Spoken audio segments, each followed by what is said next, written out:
evening. This is M. Rahman and I welcome you to our SC classes of English language. Today our topic is spotting errors with explanation. These errors will be based on adverbs. In this short session, you will learn a lot. Please stay till it ends. आज आप सीख errors rectify करेंगे जो कि English से related सभी competitive examination में आमतौर से देखने को मिलती हैं। यहाँ पर हमने कुछ ऐसे फ्रेजेस जो कि एडवर्ब बेस्ड हैं, इनमें हम अक्सर मिस्टेक्स करते रहते हैं और जब मिस्टेक्स फाइंड करने के लिए हमारे सामने आता है तो उन सभी फ्रेजेस के मीनिंग्स हमें एक जैसे लगते हैं और ये एरर्स इंग्लिश के सभी कॉम्पिटिटिव एग्जामिनेशन के लिए बहुत ज़्यादा इम्पोर्टेंट हैं। आइए देखते हैं पहला example. All the students are instructed to make their exit by and by. तो ज़रा जज कीजिए कि यहाँ पर कहाँ पर एडवर्ब है और कहाँ पर मिस्टेक आपके सामने है।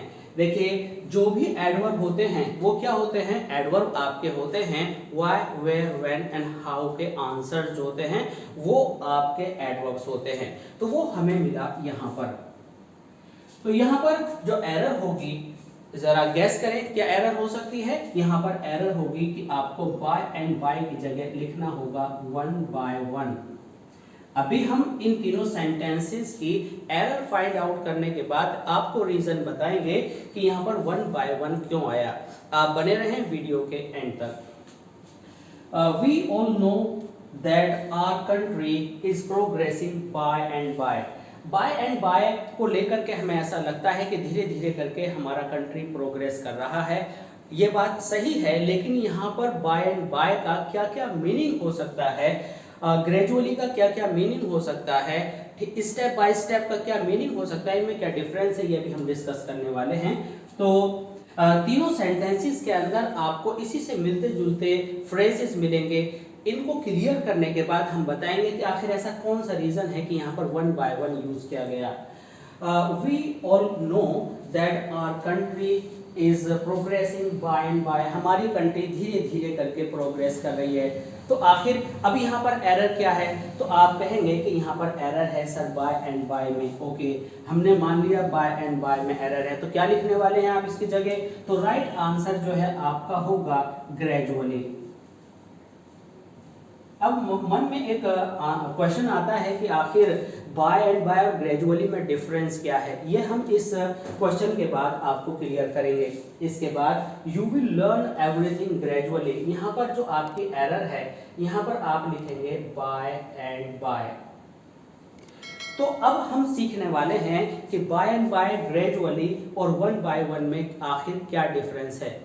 देखिए जब हम वन बाय वन लगाते हैं तो वन बाय वन का जो मीनिंग होता है, इसका मीनिंग होता है क्या, वन आफ्टर अनदर, यानी एक के बाद एक। यहाँ पर कहा कि बच्चे धीमे धीमे करके घट रहे थे, निकल रहे थे, तो इसका मीनिंग ये निकल करके आया कि बच्चे एक एक कर वहां से क्लास से बाहर निकल रहे थे। तो वन आफ्टर अनदर का मीनिंग आने पर आप वन बाय वन लिखते हैं।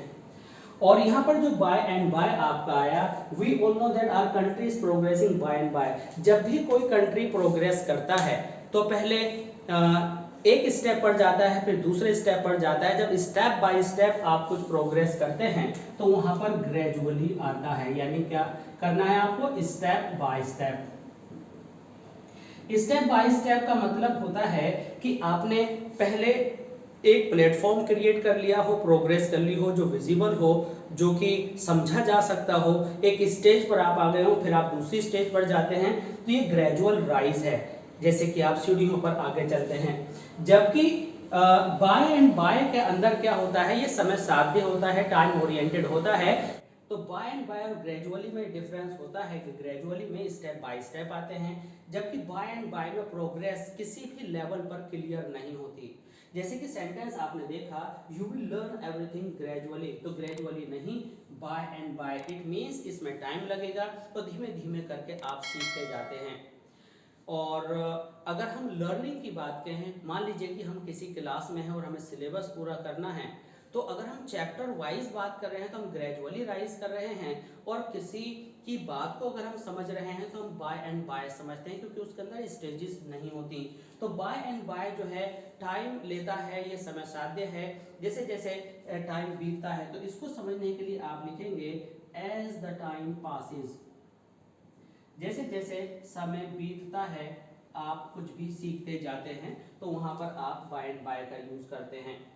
अब हमारा एक दूसरा फ्रेज का ग्रुप शुरू होता है ऑफ एंड ऑन, और इसी के साथ हम यहाँ पर सीखने वाले हैं नाउ एंड देन। अब ऑफ एंड ऑन को कहाँ पर यूज करते हैं और नाउ एंड देन को कहाँ पर यूज करते हैं, आइए देखते हैं। When I was in Agra, I would often go to many historical places off and on।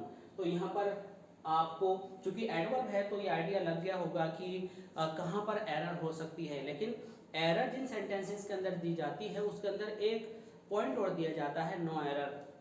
तो अगर हमें ये क्लियर है कि ऑफ एंड ऑन में एरर है तो ऑफ कोर्स एरर है, और ये सही भी तो हो सकता है। तो द मेन थिंग इज कि आखिर ऐसा क्या रीजन है कि यहाँ पर ऑफ एंड ऑन सही है या रॉन्ग है। लेट मी टेल यू कि ऑफ एंड ऑन यहाँ पर रॉन्ग है। राइट एक्सप्रेशन होगी वो होगी आपकी नाउ एंड देन। अब हमें जो आज तक सिखाया गया या जो हमने आज तक सीखा, हमें ऑफ एंड ऑन या ऑन एंड ऑफ या कि अगर हम कंपेयर करें नाउ एंड देन के साथ तो दोनों के मीनिंग एक जैसे लगते हैं, जबकि इनके दोनों के मीनिंग एक जैसे नहीं हैं। अभी इसमें आपको हम एक्सप्लेन करेंगे कि आखिर क्या वजह थी कि हमने ऑफ एंड ऑन का नाउ एंड देन किया। अब लेते हैं अगला sentence, she keeps calling me up now and then, I am bored of this act of hers. तो यहाँ पर नाउ एंड देन का आप करने वाले हैं of and on. Now let's move on to the third. My father has a collection of magazines to which I return off and on whenever I have got time। तो यहाँ पर आपको off and on की जगह पर आपको now and then करना है, now and then। अब हम सीखने वाले हैं कि off and on और now and then में क्या डिफरेंस है। देखिए, जो आपका off and on है उसको आप यूज करते हैं, ऑफ एंड ऑन को आप यूज करते हैं occasionally. Occasionally means not regular.